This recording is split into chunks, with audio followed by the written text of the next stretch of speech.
मेरे जैसे 32,000 girls convert होके सीरिया और यमन के रेगिस्तान में दफन हो चुकी है। केरला स्टोरी, ये नाम आजकल सिनेमास और पॉलिटिक्स में बहुत ज्यादा चर्चे में है। केरला स्टोरी को सपोर्ट करने वाले काफी ज्यादा लोग हैं, वहीं काफी ज्यादा लोग इस स्टोरी को अपोज भी करते हैं। और साथ साथ यही नाम पॉलिटिक्स में भी काफी ज्यादा चर्चा में और काफी ज्यादा इंपॉर्टेंट टॉपिक बना हुआ है। तो इस वीडियो में मैं बेसिकली आपको केरला की रियल स्टोरी बताऊंगा कि वहां पे एक्चुअल में क्या हुआ था, और इस मूवी की बात करेंगे कि मूवी में कितने मिथ्स हैं, कितनी सच्चाई है। और मैं अभी जो भी बात करूंगा ये ना तो मैं अपनी तरफ से बोल रहा हूँ, ना ही कोई मिथ है। ये प्रॉपर मैं एनआईए की चार्जशीट और हाई कोर्ट और सुप्रीम कोर्ट के ऑर्डर्स के बिहाफ पे बात करूंगा। ये स्टेटमेंट मैं डिस्क्रिप्शन में भी मेंशन कर दूंगा, आप वहां से जाके उसे चेकआउट कर सकते हो। तो अब बात करते हैं वीडियो की। तो इस पे हमारा सबसे पहला टॉपिक आता है कि वाई ओनली केरला, सिर्फ केरला ही क्यों? इतने सारे स्टेट्स थे, उनमें केरला ही क्यों इतना हाईलाइट हुआ? इसके पीछे मेन रीजन है कि केरला के स्टार्टिंग से गल्फ कंट्रीज, जो कि मिडिल ईस्ट की कंट्रीज हैं, उनके साथ कनेक्शंस बहुत अच्छे बने हुए आ रहे हैं। रिपोर्ट्स में ये क्लियरली मेंशन है कि केरला की 30% से भी ज्यादा पॉपुलेशन गल्फ कंट्रीज में काम कर रही है।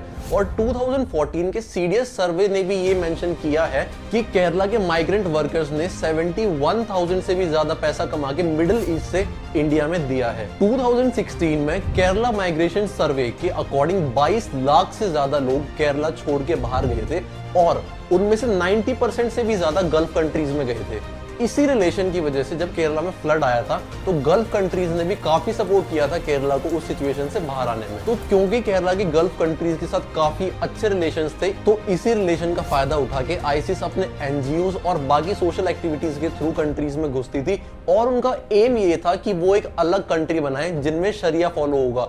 और वो ये मानते थे कि जिस भी कंट्री में शरिया फॉलो नहीं होता वो काफिर हैं। तो आईसिस इसी मीडियम के थ्रू हर कंट्री में जाते थे, और उनका मेन एम होता था कि वहां पे जितने ज्यादा लोगों को वो इन्फ्लुएंस कर सके आईसिस ज्वाइन करने के लिए, उतना ज्यादा उनका फायदा होगा। इसी के थ्रू वो हर कंट्री में जाके अपने एनजीओ और सोशल एक्टिविटीज चलाते थे, जिसमें वो ज्यादा से ज्यादा लोगों को इन्फ्लुएंस करने की कोशिश करते थे। ऐसे ही इन्होंने 1994 में इंडिया में आके अपना नेशनल डेवलपमेंट फ्रंट बनाया, जिसमें इन्होंने क्लेम किया कि ये लोग मुस्लिम के राइट्स के लिए लड़ेंगे। लेकिन धीरे धीरे इनके कनेक्शंस आईसिस के साथ दिखने लगे, और एट द एंड इनको फाइनली अपना नाम मर्ज करके पॉपुलर फ्रंट ऑफ इंडिया में कन्वर्ट करना पड़ा। और फाइनली इन्होंने कॉलेज स्टूडेंट्स, वुमेन्स, इन सब के लिए अलग से ग्रुप्स बनाए जो कि पीएसआई के अंडर ही काम करते थे, ताकि ये ज्यादा से ज्यादा लोगों तक स्प्रेड हो सके और अपनी कम्युनिटी को और भी ज्यादा बढ़ा सके। और जैसे कि मैंने आपको बताया कि इनका मेन मोटो ही होता था कि ये अपनी कम्युनिटी के थ्रू जितना ज्यादा हो सके उतना ज्यादा लोगों को आईसिस के लिए इन्फ्लुएंस करते थे।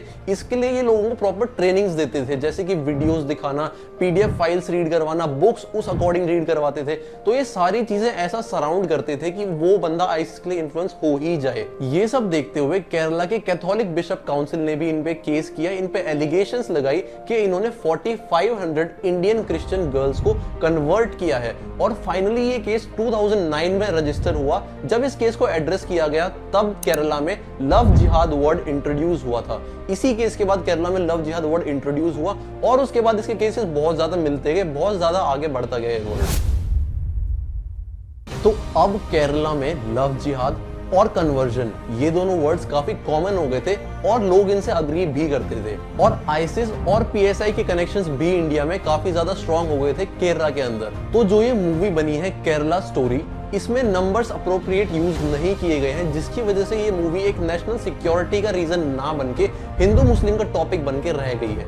पीएसआई और आईसिस इन दोनों ने स्टेटमेंट खुद दी है कि जिस भी कंट्री में हिंदू मुस्लिम प्रॉब्लम होती है उस कंट्री में इनको कन्वर्जन करने में बहुत ज्यादा आसानी होती है। ये जानते हुए भी काफी सारे नेता इस मूवी को एक नेशनल सिक्योरिटी की तरह ना देख के एक हिंदू मुस्लिम टॉपिक बना रहे हैं, जिससे वो वोट बैंक को जीत सके और उनकी सरकार ला सके। मूवी के डायरेक्टर ने मूवी में 32,000 इस नंबर को यूज किया है उन लड़कियों को इंडिकेट करने के लिए कि इतनी लड़कियां कन्वर्ट हुई हैं। लेकिन जब एक्चुअल में इस नंबर पे बवाल खड़ा हुआ, जब डायरेक्टर से पूछा गया, तब उन्होंने मेंशन किया कि केरला के फॉरेनर चीफ मिनिस्टर ने अपनी स्टेटमेंट में ये बताया है कि 2800 से 3200 लड़कियां कन्वर्ट हुई हैं, और मैंने उनके हिसाब से उन साल को कैलकुलेट करके टोटल नंबर लगा दिया। लेकिन वो भी गलत था। जब उस साल का टोटल डेटा देखा गया तो जो केरला के फॉरेनर चीफ मिनिस्टर ने डेटा दिया था वो सिर्फ 2006 से 2012 तक का था। तो अगर हम उसको भी कैलकुलेट करें तब भी ये नंबर 32,000 नहीं बनता। उसके बाद मूवी के डायरेक्टर ने 32,000 को चेंज करके सिर्फ 3 कर दिया और आप क्लेम कर रहे हैं कि ये सिर्फ 3 लड़कियों की कहानी थी जिसको हमने इस मूवी में दिखाया। लेकिन अगर बात आती है कि ये नंबर 32,000 नहीं सिर्फ 3 लड़कियों की कहानी है तो इसमें सिर्फ 3 कहना भी इस चीज को जस्टिफाई नहीं करता है, क्योंकि ये इतना बड़ा टॉपिक है। अगर इसमें हम 3 को भी सिर्फ ले रहे हैं तो ये हमारी कमी है। अगर 3 तो छोड़े ये किसी एक के साथ भी होता है तो भी ये नेशनल सिक्योरिटी के ऊपर एक बहुत बड़ा टॉपिक बनता है। इसको बहुत ज्यादा ध्यान से देखना चाहिए नेशनल सिक्योरिटी को। एक्चुअल में ये नंबर था 168 गर्ल्स का, जो कि अल जजीरा जो न्यूज प्रोड्यूस करते हैं उन्होंने अपनी वेबसाइट पे क्लियरली मेंशन किया हुआ है। वहां पे जाके आप चेकआउट कर सकते हो, वो मैं डिस्क्रिप्शन में भी डाल दूंगा। ये जितनी भी मैं बातें कर रहा हूँ कोई भी मिथ नहीं है, सारी सपोर्टिंग डॉक्यूमेंट्स आपको डिस्क्रिप्शन में मिल जाएंगी, तो वहां से जाके आप इसे चेकआउट कर सकते हैं। आप खुद सोचो, अगर आपके पास भी कॉल्स आती हैं या फिर कोई एजेंट आता है जो ये कहता है कि सर आप हमारी कंपनी का इंश्योरेंस ले लो या फिर हमारे बैंक में अकाउंट ओपन कर लो, तो आप उससे कितने ज्यादा इरिटेट होते हो। तो अगर आपसे कोई ये कहे कि आप आईएसआईएस ज्वाइन कर लो तो आप क्यों ही ज्वाइन करोगे। कोई अगर आपको करोड़ों रुपए देगा तब भी आप आईएसआईएस ज्वाइन नहीं करोगे।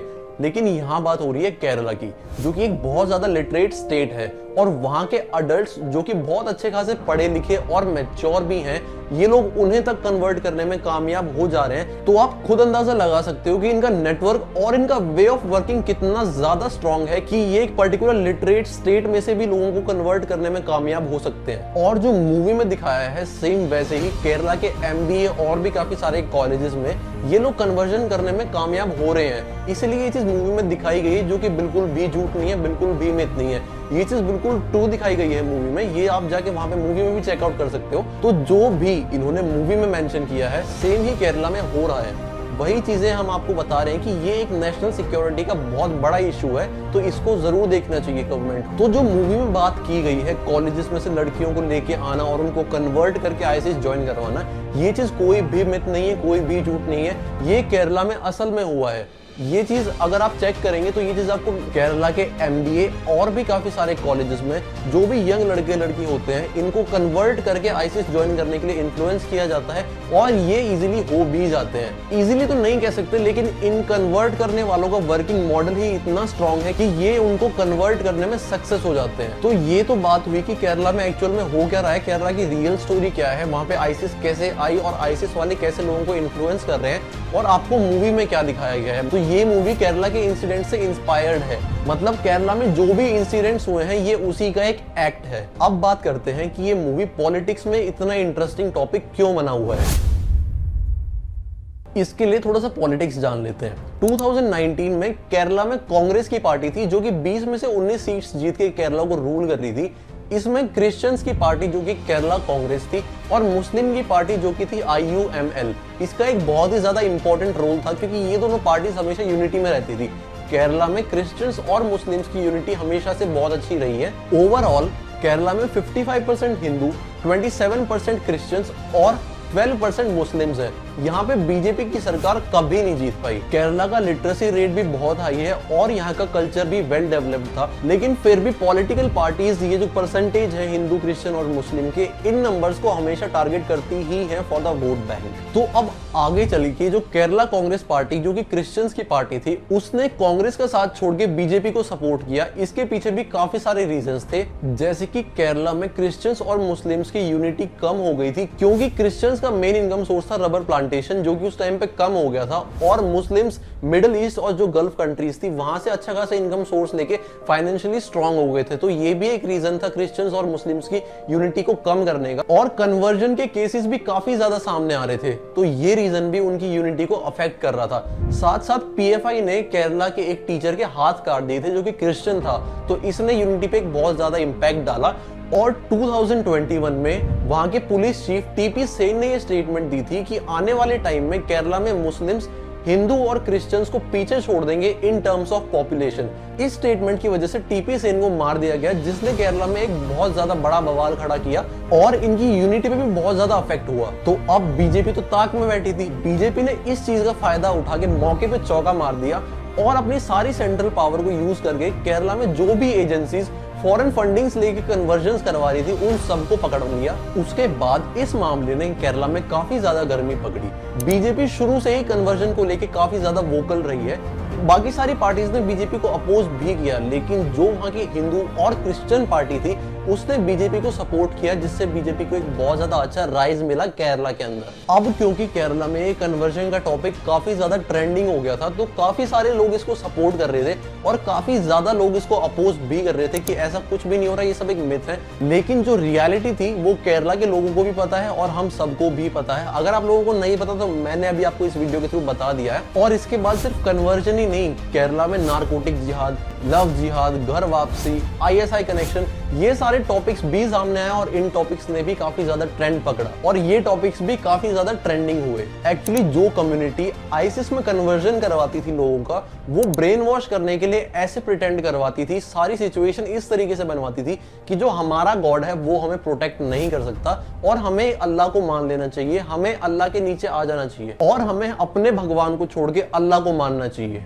तो बीइंग क्लियर, इस टॉपिक पे बिल्कुल भी बहस नहीं होनी चाहिए। ये टॉपिक एक बहुत ज्यादा इंपॉर्टेंट और डिबेटफुल टॉपिक बन सकता है, लेकिन बीइंग ऑनेस्ट इस टॉपिक पे डिबेट करने का कोई भी फायदा नहीं है। तो I respect all of the religions, लेकिन एक बार कमेंट में जय श्री राम कर दो सारे के सारे जल्दी से, उसके बाद वीडियो को आगे बढ़ाते हैं। अभी जितना पार्ट आपको मैंने बताया इसमें केरला की रियल स्टोरी और केरला का पॉलिटिक्स जितना भी मैंने आपको बताया वो सब कुछ इन्वॉल्व है। बाकी इसी स्टोरी पे जो एक्ट बनाया गया है वही उस मूवी में शो किया गया है, तो वो मूवी बिल्कुल भी झूठी नहीं है। बस डायरेक्टर ने जो नंबर यूज किया था 32,000 का, वो एक मिथ था जो डायरेक्टर ने क्लियर कर दिया और डायरेक्टर बोल के उस बात से बाहर निकल गया। तो हमें उस बात से फर्क नहीं पड़ता।